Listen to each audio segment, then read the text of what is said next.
Ashama harka fuunee kabajamtoota daawwattoota OIB kun sagantaa keessummaa OIB'ti. Akkuma beekamu sagantaa keessummaa OIB'tiin keessummoota adda addaa qabannee isinii dhiyaachaa turre. Har'as akkuma beekamu keessummaa takka qabadhee isinii dhiyaadheetiin jira. Keessummaan keenyas Abbaa Urjii jedhamu barreessaa kitaabaatii fi qorataa seenaa kan ta'an waamicha keenya kabajanii keessummaa OIB taatanii dhufuu keessaniif maqaa daawwattoota OIB'tiin guddaa galatoomaa isiniin jenna. Isinilleen sagantaa kanaaf naafeeruu keessaniif hedduu galatoomaa waan gaarii jirtanii jabaadhaa. Tole ulfaadhaa galatoomaa. Garuma ajandaa keenya har'aa irratti marii goonuu irratti dabarfadhaa. Sagantaa keenya keessatti har'aa waa'ee dhimma hidhamtoota siyaasaa irratti himannaan banamee fi kanaaf walqabatee immoo kana keessatti himannaa nama jara hidhamtoota siyaasaa irratti baname hidhamtoota duraan waldeen warra waldaa Maccaaf Tuulamaa keessa turaniin fa'aa wal qabsiisanii himannaa fakkeenyaaf Jeneraal Taaddasaa Birruudhaan wal qabsiisanii warreen akkas fakkaata jedhanii dubbatantu jiru. Akkasumas immoo seenaa Oromoo keessatti soba himachuu fi himannaa sobaa namarratti banuun maal fakkaata ture kan jedhu irratti yaada daawwattoota keenya akka kennitanu kanumaan wal qabsiistanii kana ibsitanuun barbaada. Galatoomi Ra'iis. Wanni guddaan beekamuu qabu akka yaada kiyyaatti mootummaan Itoophiyaa mootummaa humnaan uummata biyya sanii irratti fe'amtee jirtu. Mootummaan tuni heeraan biyya san bulchuu aangoon qabdu. Kanaaf mootummaan heeraan hin jirre uummata irratti yakka adda addaa raawwata. Kun egaa warra isa irratti fincilu warra amma mootummaan teetuun sirrii miti jedhuun hunda fuudhee hidhatti galchuu ajjeesuu araraasuudha. Kuni har'aa miti kan jalqabee bara 1887 xumura jaarmaa Itoophiyaa kan Minilik lola calanqoo irratti goolabeen san duraas tahaa ture. Biyya san Itoophiyaa san jaaruu irratti heera malee uummata Oromoo miliyoona 5 ol fixe Minilik. Warra biraatis akkasuma. Kanaaf hojiin isaanii yeroo hunda hojii roorrooti, hojii namarratti humnaan uummata irratti fe'amuuti. Kana keessa yeroo adda addaatti uummanni Oromoo sobamee jira beektaa. Soba kun sobamuu seenaati. Jarri hoggaa rakkatanitti yeroo hunda amma fincillitti ka'ee hoggaa biitti diigamtetti warri aangoorra bahu warra humna Oromoo dirqiidhaan if jalatti bulchuudhaaf karoora baafateen malaan yeroo adda addaa biratti qaba. Warraan ani beekurraa 1974 gaafa Haayile Sillaaseen bu'u ani barataa haayiskooliin ture warra irratti fincileerraa yeroo kana akka mootummaan jijjiiramte akka Haayile Sillaaseen bu'een humni waraanaa biyya qabatee barattoota biyyoota alaa akka jirutti gate tokko tokkoon warra Ihaappaatis warra Meesoonis warra biyya keessaa haalli siyaasaa mijaawee mee siyaasa nagayaani aangoo humna waraanaa irraa fudhanna warra jeetti seene tokko tokkoon gate. Inni kun gaa waan ani arge waan hin beeku.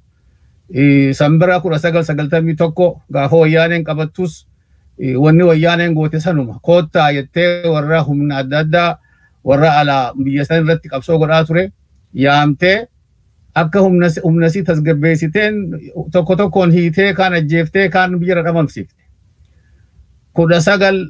2018 fincilli guddaan godhamee wayyaanee gaafa aangoorraa buusu dogoggora guddaatu godhame. Inni kuni humna mootummaa wayyaaneetii wajjin uummata Oromoo irratti roorrisaa ture. Uummanni Oromoo akka waan Oromummaan isaanii wabii ta'eefitti isaan fudhatee aangoo irratti dhiise. Haala kanaan warri biyya seenan haalli siyaasaa mijaawaadha nagaan aangoo uummatarraa walii dabra jedhanii warri seenan akka jirutti qabamanii mana hidhaa jiran. Ijoolleen qeeroon jijjiirama saniif qabsoo goote taan ajjeefamtee taan hidhamtee taan qeerraa ari'amtee daggala keessa jirti. Kun egaa seenaa biyya sanii kan dabre. Akkanumatti ture 1974 irraa kaasee wanni kun deemaati jira. Isa kanarraa baruu dhabuudha. Malee wanni ammaan tana dhiheenya kana kaleemu dheengadda ilmaan Oromoo warra siidaa Raas Mokonnin diigee irratti himannaa shororkeessummaa banuun kuni waanuma abbaan fedhe beeda yeroo ammaatti itti koflu. Maaliif siidaan gabroomsaa addunyaa hunda keessatti diigamaa jira. Ingiliz keessatti kan biyya Ingiliz namni biyya Ingiliz kan humna gurraachaa kan gabra qabaachaa ture diigame. Ameerikaa keessatti lakkoofsa qabu siidaaleen caccaban. Beeljiyeem keessatti akkasii, Niizerlaand akkasii, Saawuz Afrikaa keessatti illee jira. Kanaaf siidaan Raas Mokonnin biyya sani keessaa humaan qabu beeki. Nama humnaan dhaqee ummata cabsee ummata irratti aangoo hore. Inni kun yakkamaadha. Siidaa yakkamaa ummanni biyyaa arkuun fedhu. Siidaa waan dhaabbateef qaba. Siidaan wanni dhaabbatuuf takka jabina guddina nama sanii agarsiisuuf. Namni san ani gaafaan barata ani magaalaa Hararitti dhaladhe manni barnootaa kan jiddugalaa kan barachaa ture maqaa isaatiin moggaafame Raas Mokonnin jedhama. Siidaan isaas torba san jira. Ganamaa fi galgala waggaa irra deemnu yeroo hunda gaaf tokko numa diine jechaa turre. Kanaafuu siidaa Raas Mokonnin diiguun waan seenaati, waan gaariidha. Warri waan kanaa yakkame akkuma Jawhar baanu warra itti faarfamu malee itti yakkamu miti. Boruu seenaan isaan faarsiti. Mootummaan tunis waan isaan gootuun qabdu. Kanagaa hangam takka mootummaan nafxanyaa akka if duuba jirtu nama agarsiisa. Yeroo ammaan tanaa yeroo addunyaa keessatti siidaaleen gabroonfataa caccabaa jiru keessatti lakki Raas Mokonnin fi warri akka Miniliktu qaban jechuun hangam takka akka addunyaa duuba jiran agarsiisa.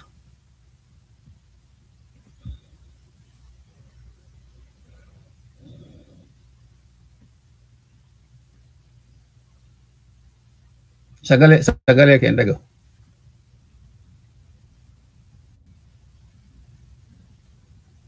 Tole gaa guddaa galatoomaa yaada bal'aa naa kennaa jirtu. Asumaan kanuma wal qabsiisee sirni nafxanyaa akkam ture saba moo sirna waan jedhu irratti daawwattoota keenyaaf akka ifa gootanu. Ammas immoo sirna amma jiru kana mootummaa Abiy Ahmediin hoogganamaa jiru kana jechuun mootummaa Abiy Ahmediin hoogganamaa jiru kana sirna nafxanyaa duraaniitii wal fakkeessu namoonni tokko wal fakkeenyi jiraatiif garaagarummaan jira gidduu jiru maal fakkaata akkasumas immoo sirni nafxanyaa kun akkam ture waan jedhu wal qabsiisaatii daawwattoota keenyaaf mee ibsanuu kenna. Ulfaadhu wanni nafxanyummaan nafti jechuun qawwee jechuudha afaan Amaaraatti. Nafxanyummaan humna qawweetiin ummata tokko if jalatti bulchuudhaaf ummata keessa faca'uudha. Haalli kuni wanni Minilikkeef guddaan lafa Oromiyaatii fi warra kibbaa dhuunfachuudha. Lafa kana dhuunfachuu irratti hawaasni guddaadha. Hawaasa guddaa kana gateetti fixu dadhabe. Beektu amma biyya kana North Amerikaan jiraani, Kanadaan jira. Kanadaa gaafa warri Awurooppaa dhufee qabatu ummata biyyaa fixaniiti irraa kaasaniiti naannoo xiqqoo takkatti galchan. Laftinis guddoo waan taateef. Settler jedhanii warra dhufee irra qubataniiti ummata gabroomsan. Amaarinis haala akkasiitiif duraan karoorfate. Ummata irraa buqqaasee ifiirra qubatee biyya san isaa godhuudhaaf kaa'e Minilik. Garuu ummanni Oromootii fi warri kibbaa waan baay'ee tahaniif gatee fixu dadhabe. Kanaaf qubattuu jennaan nafxanyootaan settlers jedhaniin warra dhufee hawaasa keessa qubate. Minilik gaafa Harar qabate 1887 lola calanqoo booda heera malee 175 fidee Amaara qubsiise. Waggaa tokko keessatti ummata keessa qubsiise. Waraana isaa malee warri kuni mindaan qaban. Mindaan isaanii ummata saamuudha. ummanni isaan jiraachisuudha. Mirriitii yaaniin mirriitiin naftanyaa tokko ummanni Oromoo 10 20 qallaba. Sigalee sirna gabrummaati. Kana keessatti sirni ijaarame sirna naftanyaa jennaan. Sirna naftanyoonni dhufanii humnaan uummata Oromoo keessa qubatanii qawweedhaan uummata irratti roorrisaa kan isaanitti fincilu ajjeesaa torbaanitti beetaa nama fannisu. Nama tokko miti karaa irratti nama 3 4 5 6 fannisu. Yiheen naayita taqaxaa jechuudhaaf naftanyaan. Kanaaf naftanyummaan sirna. Of course, Amara keessa warri Gojjam fi Gondar kan dhufee haala sanirraa qooda fudhate xiqqaallee yoo ta'e warri Manzii baay'eensaa akkuma jirutti lafa Oromoo keessa faca'e. Manzii mataan isaa beeki warra lolaa Gojjam fi Gondar jidduu godhamu irratti buqqa'ee lafa Oromoo dhufee qubate. Qubsumaa warra dhufee qubate waggaa 500 kana dura. Isaanu mataan isaanii qubattoota lafa isaaniitii miti. Akka seenaatti warri arraan tana ilmaan naftanyaa 1974 gaafa sossoo barattoota waan kana irratti walii gallee turre. Ilmaan Amaaraatis fudhatanii turan. Naftanyaan akka farra ummataa taate fudhatanii turan. Amma immoo Abiyyiin haalli san deebi'ee dhufe. Kan haalli kun akka deebi'ee dhufe godhe Abiyyi. Naftanyoonni arran jiran warri jiru hortee isaaniiti. Horteellee horteeti. Kun waggaa 135 akkana. Kanaaf lakki naftanyaadha. Namni tokko ani hattu jennaan hattuudha beete. So warri nuti naftanyaa fi hin jiru itti gaafataman waan ummanni rakkoo gadadoo ummanni isaanii uummata Oromoo irraan geef. Kanaaf naftanyummaan sirna siyyimmoo ammarra deebisu barbaada. Haayila Sillaasee irratti namni qabsoon godhin hin turre gaafa san biyya keessatti. Ani gaafas warra qabsaa irraa ture. Biyya hundaatu irra qabsoo godhe. Namicha biitii hundi irra qabsoo gootee ifirraa kaafte fuudhee lamada ol kaase. Kun dhorkaa bara illegal beeta. Namtichi kun irratti fincilameeti. Fuudhanii Mangistuu faan mana fincaanii jalatti awwaalanii akka hin jirre godhan. Gaafa inni du'u namni boo'eef hin jiru. Gaafa inni bu'u namni isaaf mararfatee hin jiru. So hin jiru gaarra bara 2020 beeta addunyaa keessatti namni nugusaan taaju nama sammuun isaa fayyaa hin qabne. Kanaaf naftanyummaan waan ummata Oromoo qofaan warra Saawuzii godhe nama hedduu barreessee jira. Warri yeroo san ture tokko maal jaabeeta namtichi xaalaanii tokko barreesse. New York Times gaafa san gabaasee jira. Duula tokko irratti waraanni Minilik ummata 170 fixa ja'a. Ummata fixuun deemanii gubuudha. Manani guban akkamin namni sammuu qabu kana faarsa. Fedhu Amaarataa fedhu waan fedhetaa. Gaarakkoon akka jaarraam abbaa gadaa baanu beektaa ilmaan naftanyaa yoomiyyuu dimokiraasiidhaan waliin simatan. Hawaasni Oromoo hawaasa gadaati. Wannummaan nu rakkaa jiru gadaa sirna gadaa sirna nagayaatiin jiraachisanii. Kanaaf naftanyummaan sirnaa inni immoo lakkii jedhu isaatti gaafatama gabaa.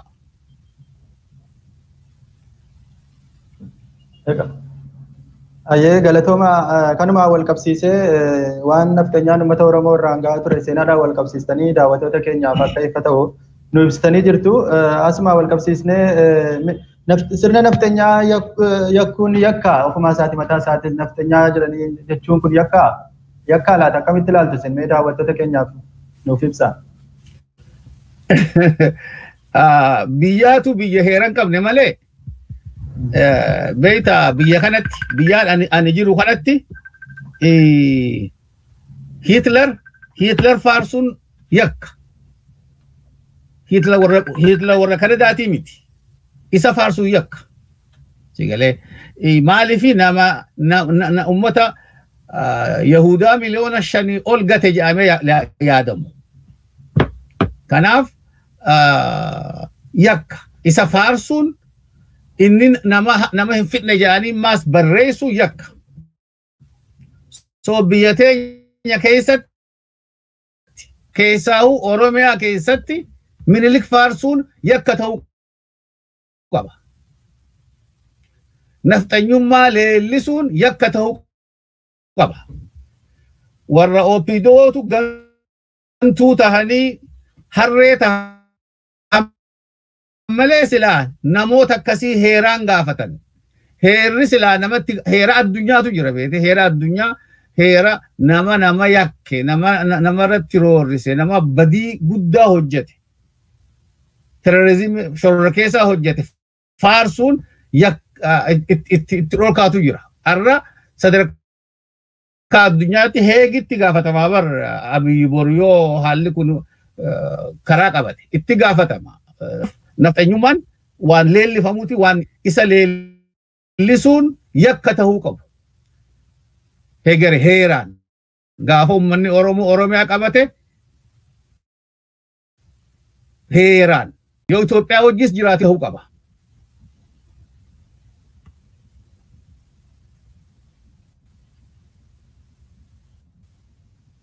Egaa tole ulfaadhaa galatoomaa. Kanumaan wal qabsiiseen asumaan ammas gara ajandaa keenya ta'anitti dabarfannaa wal qabata. Egaa mootummaan kun duraan yeroo deebi'ee dhufee aangootti qabatu nutu shoror keessaa ture balleessineerraa waan jedhuun uummata afaan isaatiin gowwoomsee deebi'aa ture. Amma immoo deebisee waan kanas waan isin kaaftan kana deebisanii komachuudhumti isin amma yakkaa miteettanii jirtu. Raawwattoota keenyaaf akka ifa gootanitti jechuudha nafxanyaa himachuun mootummaan deebisee immoo amma namsaa jedhee himataa jira. Mee waan kana isin akkamitti ilaaltu raawwattoota keenyaaf?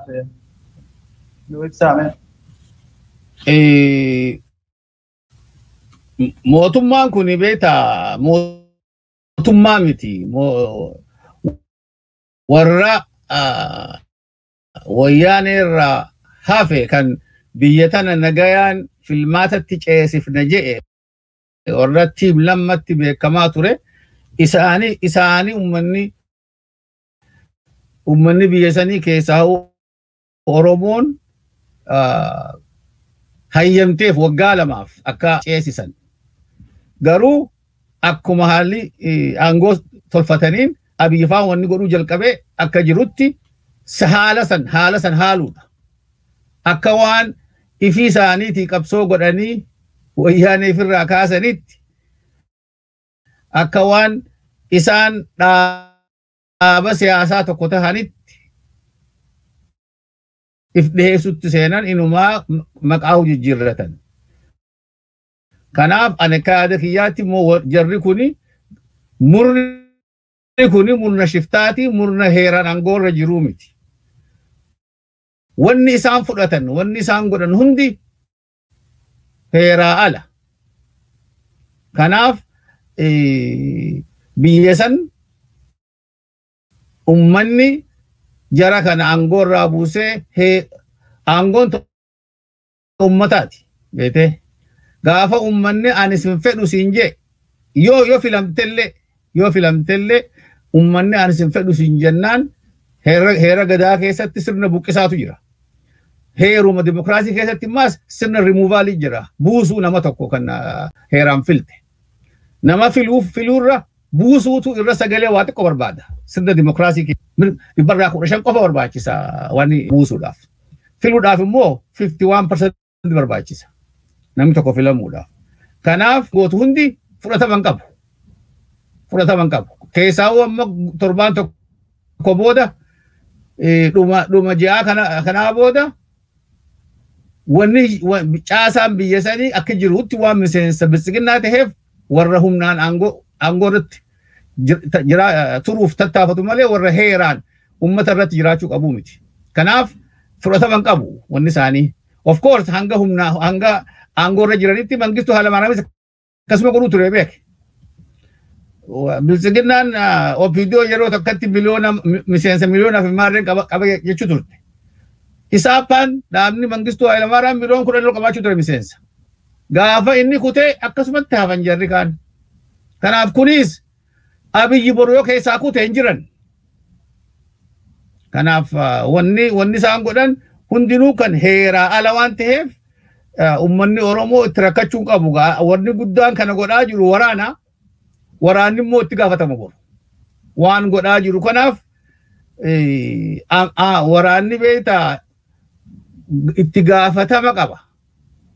Dhiheenya kana biyya Jarman magaalaa Hamburgitti namticha waraana ture kan gaardii bakka naaziin uummatatti fixe kaampii tokko eeguu ture gaardiidhaa beeke. Isaa umrii waggaa 93tti waggaa 75 booda heeraaf dhiheessanii yakkan. Arra hidhaa jira. Waan akka hin balleessine inni mooraa sana eeguu ture. Maaliif waraana mootummaa humna ummata fixe waan ta'eef. Kanaafis waraanni arraan tana Abiyyi wajji jiru kan wayyaaneen uumte kan ummanni Oromoo uummatee keessaa Oromiyaa keessatti waan godhaa jiraniif itti gaafataman. Gubbaarra hamma gadiitti itti gaafataman. Arra qawwee akka qabna jedhanii waan fedhan godhuu danda'an. Borummoo gaafa heerri dhufe bakka seeraan isaantu beeka. Gabaa.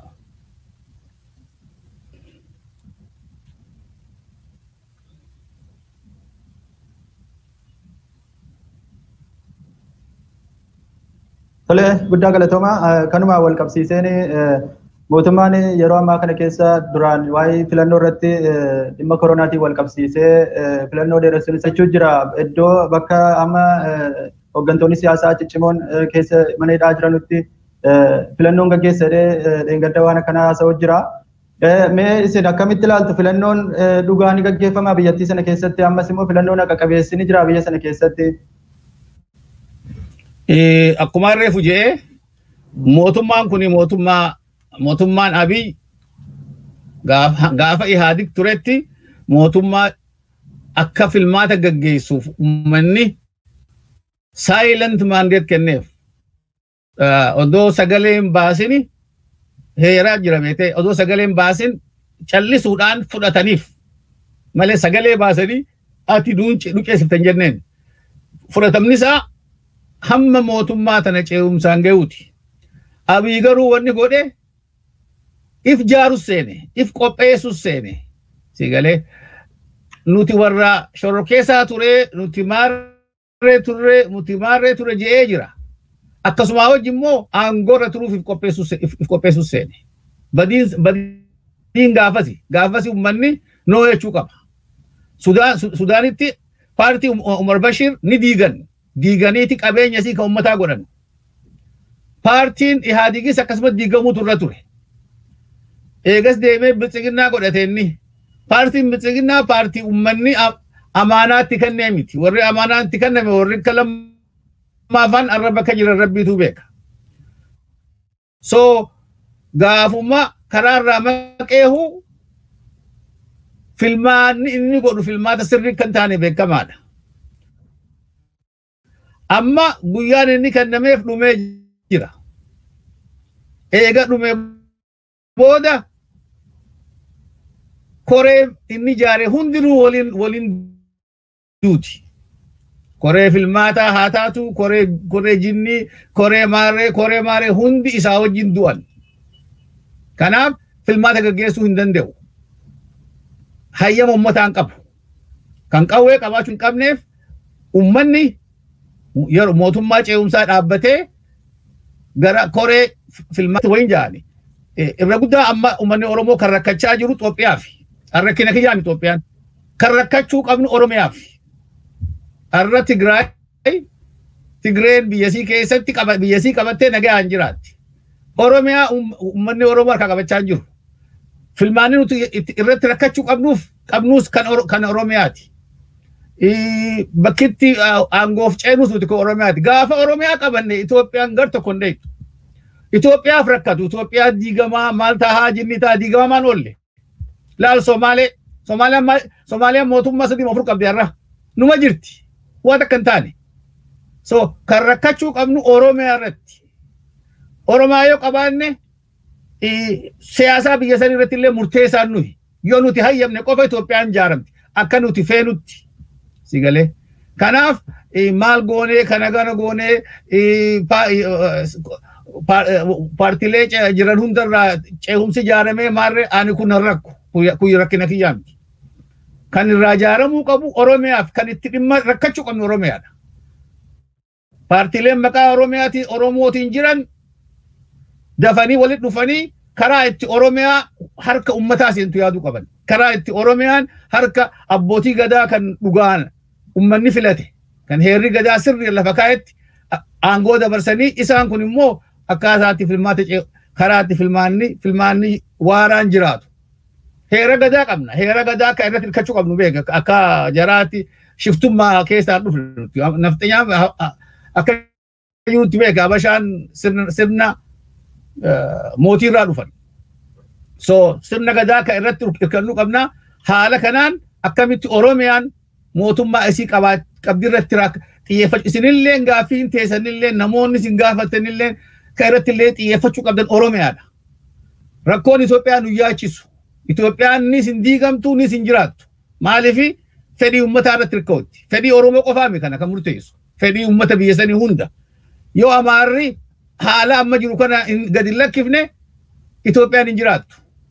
Amaarri biyya san keessatti 18-17 caalu. Isa kanaatu siyaasaa biyya san irratti dhiibbaa qabaachaa jira. Oromoon biyya san keessatti 50 oli. Sigalee kanaaf wanni irratti xiyyeeffachuu qabnu Oromiyaa harkatti qabachuudha mootummaan Abiyyi guyyaa 7 fi guyyaa 10 keessatti hin jiraattu san booda Oromiyaan aanaa irraa eegalee mootummaa isii ijaarrachuu qabdi. Gabaa. Tole ulfaadhaa guddaa galatoomaa yaada bal'aanaa kennitanii gaafii taanutti cuufan deema sila achi keessatti kaastanii kaatanii sila amma dhimma waa'ee mootummaan ce'umsaa hundaa'uu qabaa namoonni jedhanii yaada kaasan ni jiru isin mee mootummaan ce'umsaa hundaa'uu qabaa akkamitti ilaaltu waan kana daawwattoota keenyaaf naaf ibsaame. Ani mootummaa ce'umsaa koree ce'umsaa tan Oromiyaatiin fedha malee ta Itoophiyaa rakkina kiyyaa miti. Of course yoo mootummaan ce'umsaa Itoophiyaaf dura barbaachisaan amma wayyaaneen biyya sii qabattee jirti. Sigalee nama biyya fi qabateetu tan biraatiif rakkata. Dura naannoleen hundi walaba ta'uu qaban. Caasaan biltsiginnaa diigamee naannoleen filmaata fi gaggeeffachuu qaban. San booda naannoleen kun Itoophiyaa ni jaarrannamoo hin jaarrannu irratti waliigaltee haaree uumuu qaban. So far waliigalteen hin jirtu. Heerri ammaa kan jiru. Heerri kun maal jaa? Wayyaaneetu barreesse. Wayyaaneetu ummataatu waliigale ummanni waliin galle. Isiitu murteesse waan feetu. Ummanni haala lamatti waliigala. Tokko karaa bakka bu'ootaatiin. Lama karaa filmaata godhuuni. Sigalee Oromoo warri biyya galaniis wanni hangammaa haasawaa turan ummanni Oromoo hiree fi murteeffachuu qabaadha. Kanaaf bakki marra xiyyeeffachuu qabnu hiree fi murteeffachuu sani. Itoophiyaa hojii jiraanna, Amaaraa hojii jiraanna mun jiraannu nuti murteeffachuu qabna. Wanni Amaarikkatti nurratti bookkisuuf wanni siidaa haa caalu kan ummanni horii waliin baasee jaarrate hin ta'u jee falmuuf maali? Nuti Itoophiyaa jee falmaa jira. Adaamaa keessatti Amboo keessatti waan godhamuuf maaltu sana qenaftanyaan? Haa caaluun Itoophiyaaf hin falmine illoollee gwaajaan namni Itoophiyaa loluudhaaf afaan Amaaraa wallisuu qaba. Afaan Amaaraa dubbachuu qaba. So kanaafuu nutu aangoo keenya gate. Gaafa nuti Oromiyaa deebine Amaari nu kadhata. Miila keenya irra nu bu'a. Itoophiyaa kan barbaadu isa malee nu miti. Maaliif isaatu biyya keenya keessa jira malee nuti biyya isaan jiru. Amaaraatu faca'ee lafa Itoophiyaa jaamtu keessa bittinnaawee jira malee Oromoo bittinnootee hin jirtu. So bu'aan isaaf. Kanaaf ani wanni jedhu paartileen Oromootis wanni irratti xiyyeeffachuu qaban nagaya biyya sanii kan eegus Oromiyaa waan ta'eef akkamitti Oromiyaa keessatti tasgabbiin dhalatee Shimallisii fi gantoota aangoorraa arihanii ummanni Oromoo aangoo isaa qabataadha. Koreen ce'umsaa tajennus tana hangama kiyyaan abbootii gadaatiin qaadhima. Abbootii gadaa warra Abiyyii fi waanin wayyaanin nu muddee miti. Abbootii gadaa kan dhugaa ummata bakka bu'u. Taanta biyyaa boodarratti dhufna. Biyyatti akkana diigamtee jiraachuu turre wayya. Maaliif bu'aan hin qabdu? Yoo biyyatti sana Oromoof bu'aan qabaanne diigamuu qabdi. Sigalee kanaaf ani rakkina kiyyaa miti kan jireenyi Itoophiyaa.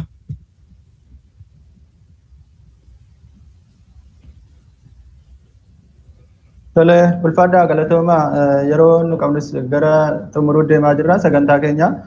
Sagantaa keenya gara xumuraa kana keessatti dhimma irreechaa irratti waan takka waliin haasofne jenneetanii irreechaa kana bara yeroo darbe waggaa kanaa jechuudha. Mootummaan naannoo Oromiyaa Shimallis Abdiisaa waggaa 150 booda Finfinneetti kabajamaa jira waan jedhu jedhanii baay'ee haasa'amaa ture jechuudha duraan waggaa kanarra jechuudha. Barana garuu sana dhiisanii waan kanarratti hojjetaa jiru. Jarri dhibee koronaa fa'aa jechuu danda'u dhukkubaaf wal qabsiisanii jechuu danda'u garuu maal sodaa maalirraa kan ka'e yeroo ammaa kana deebisanii kan jarri akka barreen gaddaarraa dhiisanii amma immoo waan kanarraa haasa'uu dadhaban laatamee daawwattoota keenyaaf maalirraa madde yaadni jaraa kun yaadni jarri nama baay'inaan gabaabinatti umrii isaaniitu dhume ni beekan sanii ummanni Oromoo akka isaan hin fudhanne harkanii jiran wayyaaneen gaafa 2016 warra irreeffachuu dhufan kumaa ol gatte baratti aanu ni dhufan jettee shakkine beete ni do achuma dhaabbataa maaliif naannoon irreechaa bakkatti ummanni Oromoo tokkummaa isaa agarsiisu qabsoo isaatti cimsu irree isaatti garsu tahee waan dhufeef the last 5-6 years 2016 akkasitti ijoolleef gatan helikoophteraan irra burraaqan taankiin keessa deemaa turan yoo yaadattan san keessa ijoolleen Oromoo harka caaftee nagayaan onnee guutuudhaan miliyoona 3 olin irreeffatte gaafas akkasitti gate 1,000 beeka rabbi beeka isaan 800 wanni 1,000 oli waggaa itti aanu ni dhufan jettee iyyaanne garuu waggaa itti aanu namni dabalatee dhufe inni san beeytaa jeeyini waggaa dubbiin kara maajii dhufte ni galtiif jaan isaanii galtee aangoo dhiisaniif irraa deeman warri amma aangoo irra jiru gantoota warra galuufi miti warra garaa yaadu warra sammuu yaadu miti wanni harkan ilmaan Oromoo yoo dhufan irreecha irratti dura dhaabbisan agarsiisanidha.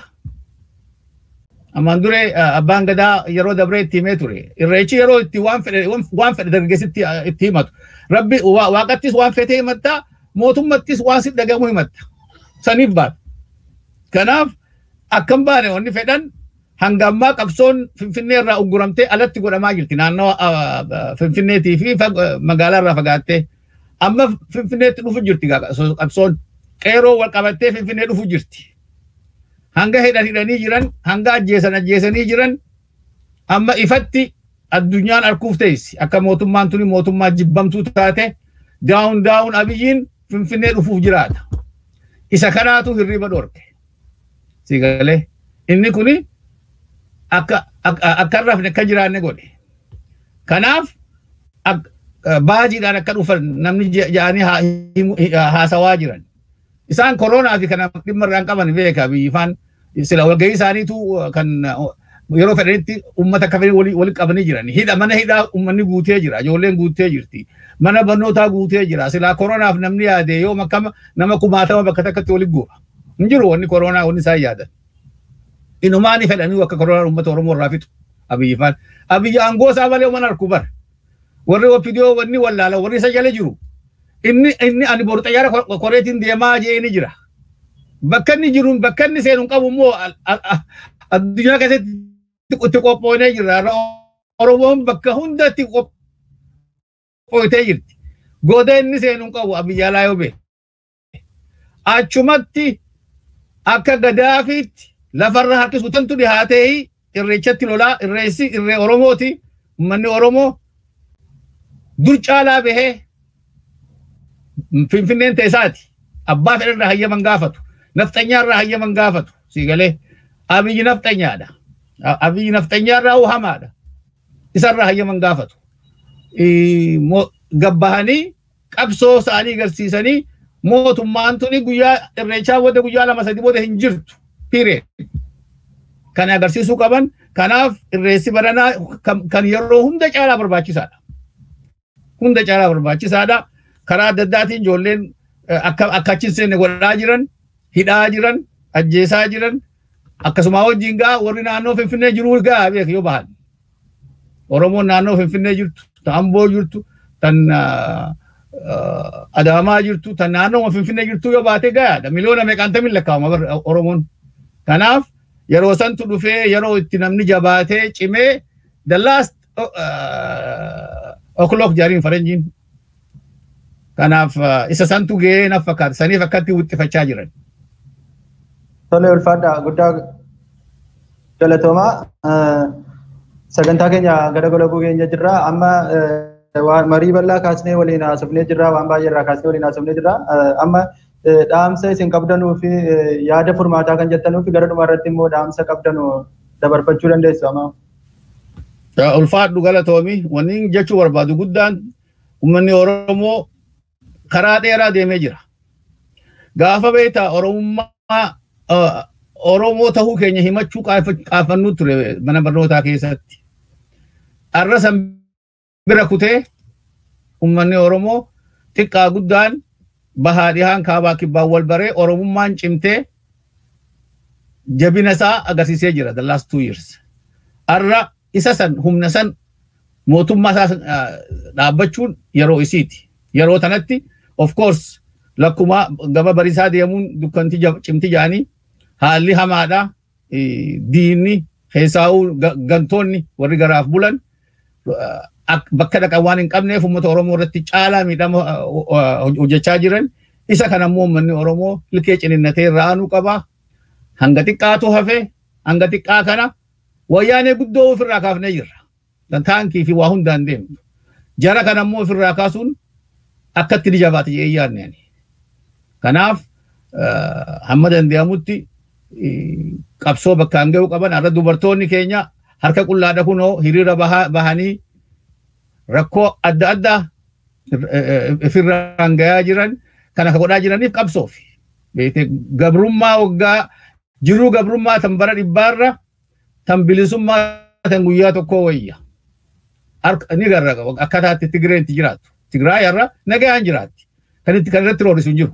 Uummanni Tigraay wanni qabsoo godheef durmaanuu Tigraay bilisoomsuu fi har'a bilisoomsuu isaanii hojiin agarsiisee jiran. Uummanni Oromoo kan qabsoo godheef Oromiyaa bilisoomsuuf inni san hojiin hin fassaramne.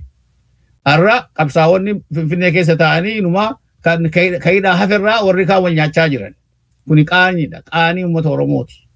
Kana bira kutee uummanni akkuma bara lameenitti qabsoo isaanii cimsee bilisummaa harkaan gahuu qaba. Karaa alaatiin waa hundi godhamee jira. Mootummaan tuni aangoo legitimacy dhabdee jirti biyya alaa keessatti. Namni si dhageeffatu hin jiru. Silaa duraanuu liqiin jiraatti. Liqiin san irraa hafu jira.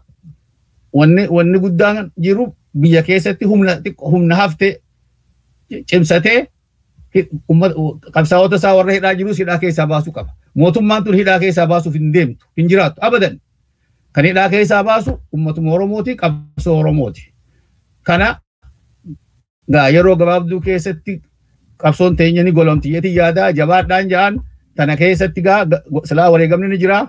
Kanaaf durattuu qophiidha yerooni rabbi injifannoo nu haa galchuun ja'a. Galatoon. Yeroo keessan aarsaa gootanii marii bal'aa nu wajjin gochaa turtaniittu ulfaadhaa galatoomaa isiniin jenna maqaa daawwattoota Oromiyaa International Broadcasting.